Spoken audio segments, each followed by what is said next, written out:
there is a single ratio, usually in percentage, which measures the combined example average change of several variables between two different times, places, or situations. The statement that the index number of wholesale prices in an economy for year 2020 was 250 compared to 2010 means that there was a net increase in the price of wholesale commodities in that economy to the extent of 150%. In comparing the prices of 2020 with the prices of 2010 year, 2010 is taken as the base year. The price at the base year is taken as 100 and the price at 2020 called current year is expressed as a percentage of the price of the base year. Thus, if P1 is the price of 2020 and P0 is the price of 2010, then we can form an index number named price indexed as P1 upon P0 into 100 is equal to current price upon base price into 100. There are various kinds of index numbers. These are broadly A. Price index, B. Quantity index, C. Value index, D. Diffusion index, E. Others. Methods of computing of index numbers. There are two methods, aggregative or average of relatives. Average is aggregative or average is categorized into two, simple and weighted, and average of relatives is categorized as two, simple and weighted. Under simple and weighted there are Laspier's method, Pasture method, Fisher's method, Bowley's method, and under simple and weighted of average of relatives there are two, fixed base and chain base. ठीक है बेटा। अब index number क्या होता है? Index number is a ratio usually in percentage, जैसे इसने ये निकाला है, देखो ये आपने परसेंटेज में निकाला है। रेशियो होती है जो परसेंटेज में निकालते हैं, जो combined average change of सर्वल variables between two variables time place and station situation. The statement that index number of wholesale price in an economy compared to means that there was a net increase in price of wholesale। देखो आपकी चीज जो थी 2010 में wholesale price में, इसने सिर्फ एक चीज नहीं लेनी, ज्यादा चीजें लेनी है, एक से ज्यादा चीजें ली आपने। 2010 में उनका चीज रेट था 100 रुपए। होलसेल समझते हो ना आप, या रिटेल समझ लो, आप राशन लेके आते हो, कोई भी चीज लेके आते हो। 2010 में वो चीज 100 रुपए की थी, 2020 में वो चीज हो गई 250 रुपए की। इतना रेट तो बढ़ जाता है ना 10 सालों में, कि नहीं? Yes ma'am. तो इसका इंडेक्स नंबर क्या हो गया? 150, क्योंकि 150% बढ़ गया ना। समझ आई आपको ये बात? इन कंपेयरिंग प्राइसेस 2020 विद 2010। अब जो पुराना साल होता है 2010 है जैसे, उसको हम मानते हैं बेस ईयर। ये बात आपको याद रखनी है। जो पुराना साल लेते हैं हम उसको क्या बोलते हैं? Base year. क्या बोलते हैं? Base year. हाँ, और बेस ईयर को हम 100 लेके चलते हैं। और जो नया साल होता है करंट ईयर बोलते हैं उसको, उसकी हम परसेंटेज निकालते हैं कि कितना फर्क पड़ गया बेस ईयर से। ठीक है, तो P1 जो है हमारा करंट ईयर के लिए यूज होता है, P0 हमारा बेस ईयर के लिए यूज होता है। P1 किस लिए यूज होता है बताओ? करंट ईयर के लिए, करंट ईयर का प्राइस। P0 क्या है हमारा? ये 2 नहीं है, 0 है। P0 बेस ईयर का प्राइस है इंटू 100। समझ आया यहाँ तक आप सबको? Yes ma'am. Yes ma'am. कर देते हैं साथ साथ।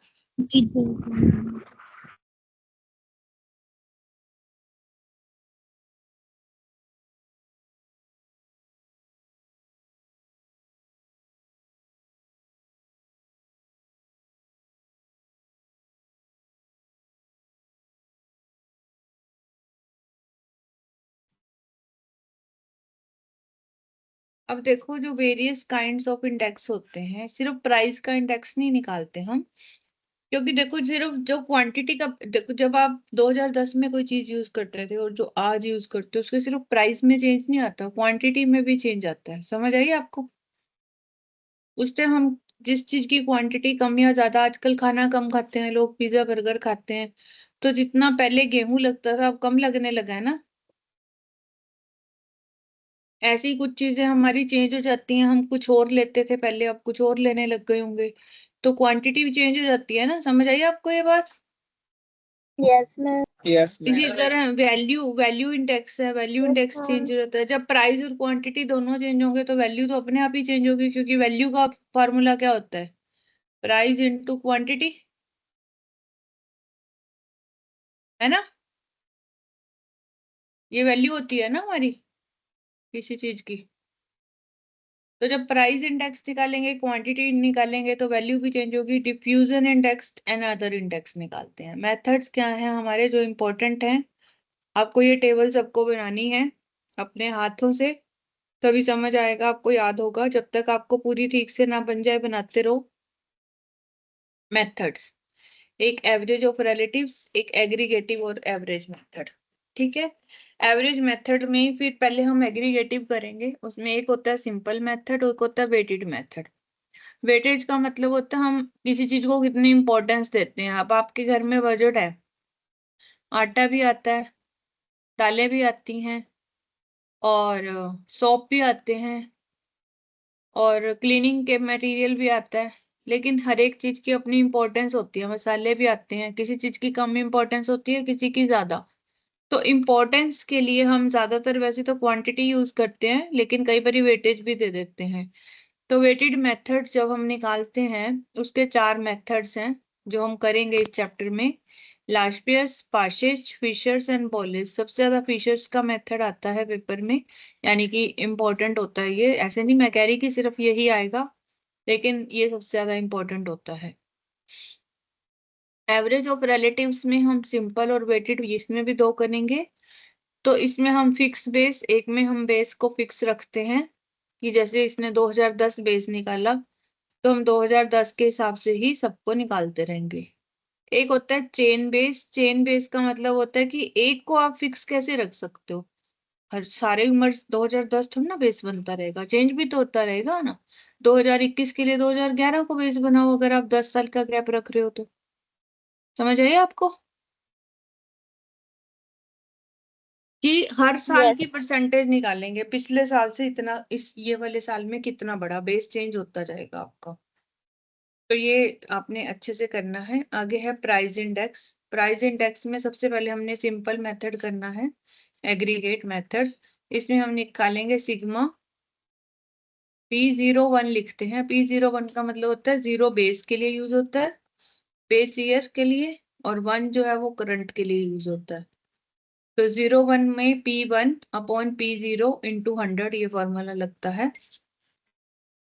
इसका मतलब होता है करंट ईयर में बेस ईयर से कितने प्राइस में चेंजेस आए हैं, हमने वो निकालना है। P1 हमारा price of the current year है, P0 हमारा price of the base year है। ठीक है, अब देखो आपके घर में क्या क्या आता है कॉमोडिटीज। बटर भी आते हैं, आता है, बिस्किट आते हैं, एग आते हैं, वेजिटेबल ऑयल आता है, ब्रेड आती है।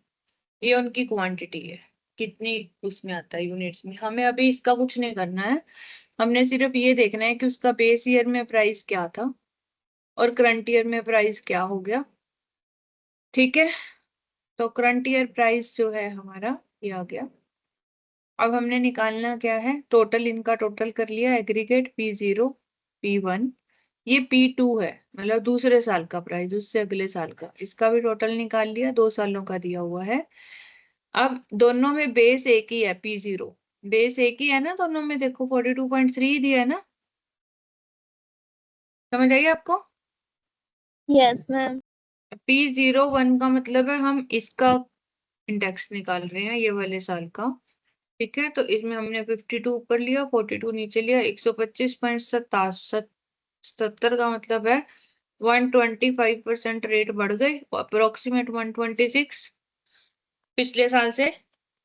ठीक है, और उससे अगले साल में गए तो ये 80 आ गया, तो ये 190 आ गया। इसका मतलब क्या है कि P0 बेस ईयर से यहाँ पर रेट जो है वो 190% बढ़ गए। ठीक है, यस मैम। समझ आ गया ये मेथड सबको? यस हम्म। मैम। Yes ma'am. अब वो कहता है कि दिस मेथड थो simple has the following limitations. चाहिए मेथड सिंपल है पर इसकी अपनी लिमिटेशंस हैं।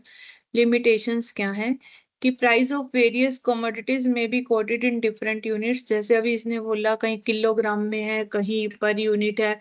यूनिट्स तो अलग अलग होते हैं ना हर एक कमोडिटी के। देखो ये डजन में आ रहा है, ये किलोग्राम में आ रहा है, ये 400 ग्राम में आ रहा है। तो क्या एक ही ब्रेड थोड़ी ना यूज करोगे सारा साल, या वेजिटेबल ऑयल एक ही किलो थोड़ी ना लोगे। एग कितने डजन लेते हो? हर एक घर की क्वांटिटी भी तो अलग अलग होती है ना बच्चे। ठीक है, यस मैम। तो ये इसकी लिमिटेशन में आएगा। Thus, the index is influenced very much by the units in which commodities are quoted, and accordingly, some of the commodities may get more important. अब हो सकता है इसमें से कोई चीज ज्यादा इंपॉर्टेंट है, उसके बिना हमारा गुजारा नहीं चलता। दूसरी को हम छोड़ भी सकते हैं, हो सकता है अगले साल थोड़ा कम कर दें उसकी consumption. So in this method, various commodities are weighted according to the magnitude of their price, and accordingly commodities which are highly priced जो है वो ग्रेट इन्फ्लुएंस करती हैं प्राइस पे। जिनकी कीमत ज्यादा होगी वो ज्यादा इन्फ्लुएंस करेंगी। तो इन डिफिकल्टीज को कम करने के लिए हम कौन सा मेथड लेते हैं? Weighted average method. उसमें हम क्वांटिटीज लेते हैं, किस चीज की कितनी क्वांटिटी हम कंज्यूम करते हैं, उससे हमारी वेटेज आ जाती है। क्योंकि जितनी ज्यादा क्वांटिटी लेंगे उसकी ज्यादा वेटेज होगी। ठीक है बच्चे, तो फॉर्मूला आपका क्या रहेगा? पी वही है वेटेड एवरेज। देखो सिंपल एवरेज वाला फॉर्मूला ही है। वहां पर आपको याद है हम क्या लेते थे? एफ लेते थे, यहाँ डब्ल्यू आ जाएगा। डब्ल्यू से मल्टीप्लाई करना है और कुछ नहीं करना है। डब्ल्यू है उसकी क्वांटिटी जो उसने दिया होगा वेटेज। जैसे ये क्वेश्चन है, तीन कमोडिटीज हैं, तीनों की हम कितनी क्वांटिटी यूज करते हैं वो बताया हुआ है। इसका प्राइस बताया हुआ है बेस ईयर में भी और करंट ईयर में भी। तो पहले बेस ईयर वाले को इससे मल्टीप्लाई कर दो, ठीक है। फिर करंट ईयर वाले को मल्टीप्लाई कर दो तो P1W आ जाएगा, P0W आ जाएगा। तो P1W अपॉन P0W इंटू 100 आपका आंसर आ जाएगा। समझ आ गई आपको? Yes ma'am. अब हमारे जो डिफरेंट डिफरेंट मेथड उसने बताए थे वो है, अब वो ये कहता है आगे फिर क्वेश्चन ये राइज होता है कि हम क्वांटिटी ले कौन से साल के लिए हैं। ठीक है, क्या हम ये जो क्वांटिटी ले रहे हैं वेटेज में, हम करंट ईयर की ले रहे हैं या बेस ईयर की ले रहे हैं? ये क्वेश्चन राइज होता है कि नहीं होता? हम क्वांटिटी चेंज भी तो कर सकते हैं। हम्म। Yes ma'am. तो इस ड्रॉबैक को दूर करने के लिए हमें अलग अलग ऑथर्स ने अलग अलग दिया। सबसे पहले लास्ट पेयर्स ने दिया, ये कहता है बेस ईयर की क्वांटिटी लो। देखो इसने Q0 लिया ना यहाँ पर वेटेज में। हाँ जी बच्चे,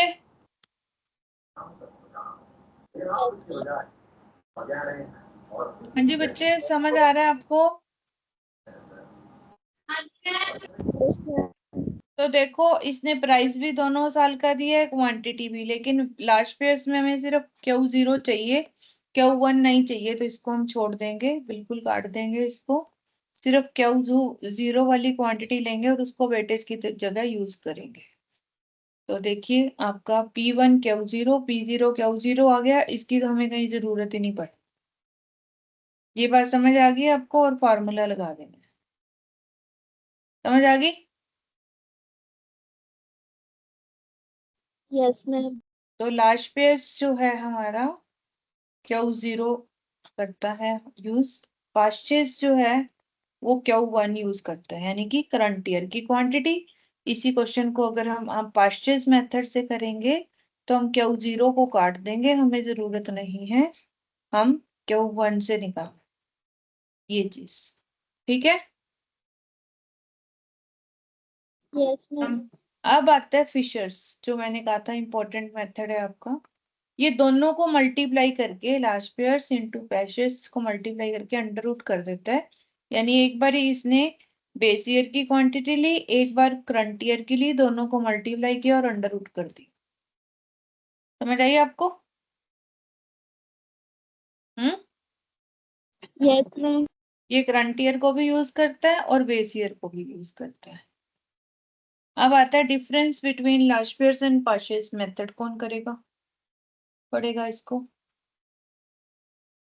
जो रह गया जिसने ना पढ़ा हो, अमनदीप कौर, आप पहले पढ़ चुके हो शायद आज। मैम रह गया था बीच में। चलो पढ़ो फिर। Difference between last year and Pachi method. Although both the method follow weighted aggregative method, but these are differences. In last year method, since the quantities on the of the base year are used at weights, the influence of price changes on quantity demanded would not get reflected in index number, but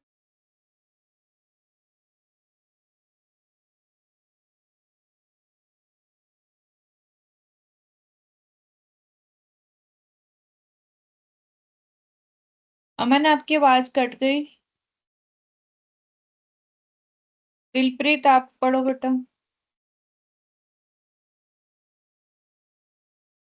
yes ma'am. Ma'am शुरू से पढ़ दे। नहीं नहीं, but से जहां से छोड़ा है वहां से।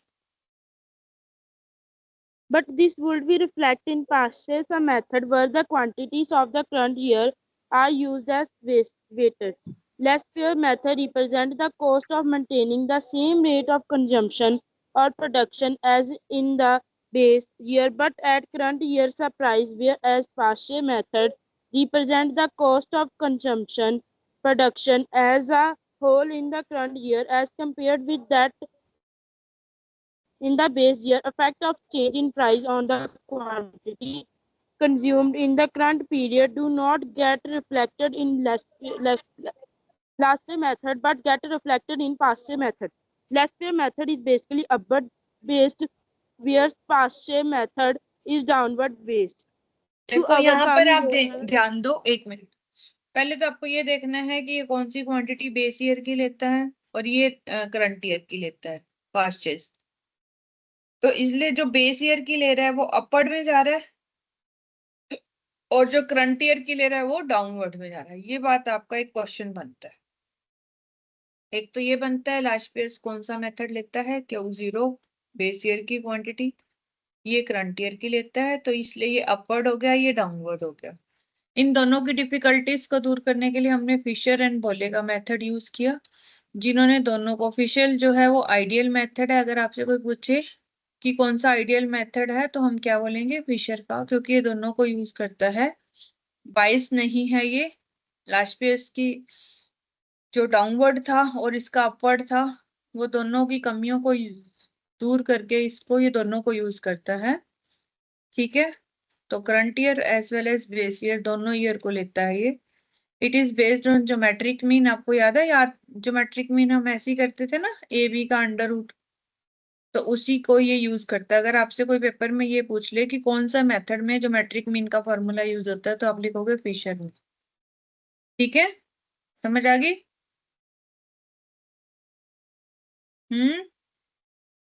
Yes ma'am. फॉर्मूला कौन सा? Yes, ma'am. अब रिलेटिव मेथड, इस मेथड में each commodity of the current year as expressed of the base year, it is known as price relative method. अब यहाँ पर हम कमोडिटी का in the current year of the commodity in the base year, हर कमोडिटी का अलग निकालेंगे। अभी तक तो हम सबका टोटल करके निकाल रहे थे ना, तो अभी हमने पीछे जो है ज्योमेट्रिक मीन यूज किया था, यहाँ पर हम अरिथमेटिक मीन यूज करेंगे, P1/P0 इंटू 100 और उसको n से डिवाइड कर देंगे, या फिर लॉग वाला फॉर्मूला लगा सकते हैं, anti log into log/P/n।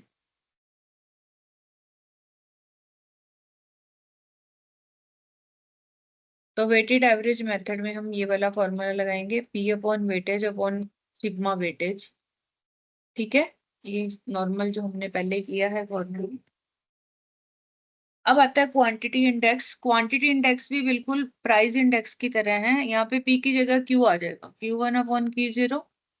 Last years method में अब बेस ईयर का प्राइस लेंगे, पास्ट ईयर्स में बेस ईयर का करंट ईयर का प्राइस लेंगे, फिशर में दोनों का प्राइस लेंगे। उल्टा हो गया ना, प्राइस की जगह हम क्वांटिटी निकाल रहे हैं। मेथड सेम रहेंगे आपके, पी की जगह क्यू और क्यू की जगह पी आ जाएगा और कुछ नहीं होगा। General index from the group index.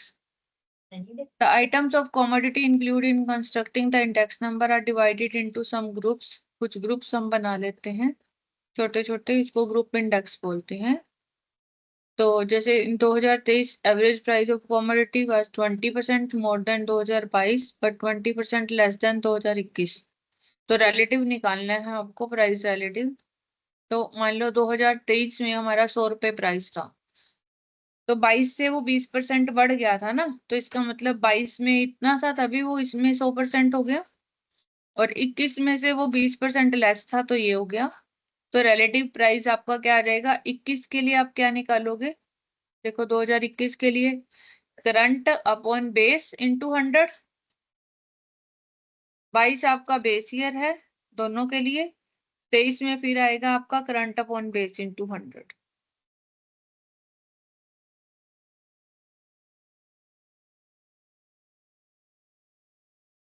अब वही लास्ट ईयर्स और पास्ट ईयर्स मेथड आपने निकालना है। बस ये ध्यान देना है कि प्राइस इंडेक्स निकालना है या क्वांटिटी इंडेक्स निकालना है, इस चीज का ध्यान जरूर रखना पेपर में।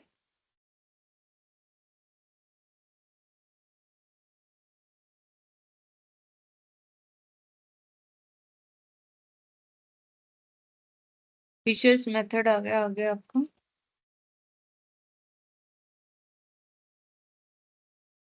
बस ज्यादा कुछ है नहीं इस चैप्टर में, प्रॉब्लम्स कुछ नहीं। तो आज आप ये चैप्टर खत्म कर लो, इंडेक्स नंबर। कल हम टाइम सीरीज शुरू कर लेते हैं। एक बार ये पढ़ लो, problems in the construction of index number. सबसे पहले तो हमें पर्पस पता होना चाहिए कि हम इंडेक्स नंबर बना क्यों रहे हैं। दूसरा, सिलेक्शन ऑफ आइटम्स जो है वो जरूरी होनी चाहिए कि कौन कौन सी कमोडिटीज लेते हैं। लाखों कमोडिटी होती है हमारे पास, हम सारी तो ले नहीं सकते ना, तो मेन मेन लेंगे। तो हमारे पास डाटा होना चाहिए, प्राइस एंड क्वांटिटीज, उनके सोर्सेज जो हैं वो बड़े रेलेवेंट सोर्सेज होने चाहिए। बेस पीरियड की चॉइस जो है वो प्रॉब्लम आती है, वेटेज निकालने की प्रॉब्लम आती है। अब हमने एएम से निकालना है या जीएम से, अर्थमेटिक मीन या ज्योमेट्रिक मीन, ये प्रॉब्लम्स आती हैं। तो ये प्रॉब्लम्स हैं इसकी। और आप ये चैप्टर खत्म करोगे, कल मैं आपको प्रोबेबिलिटी और टाइम सीरीज दोनों करना है आपने। कल आपको टाइम सीरीज प्रोबेबिलिटी और इंडेक्स नंबर, सॉरी, ठीक है। कल टाइम सीरीज करेंगे हम, ठीक है। Okay okay, good night. सारे क्वेश्चंस कर लेना, प्रोबेबिलिटी के भी और इंडेक्स नंबर के भी। फिर कोई प्रॉब्लम होगी तो कल डिस्कस कर लेंगे, ठीक है। Okay, good ma'am. Night, good night. Thank you, ma'am. Yes, ma'am. Good night, ma'am. Good night.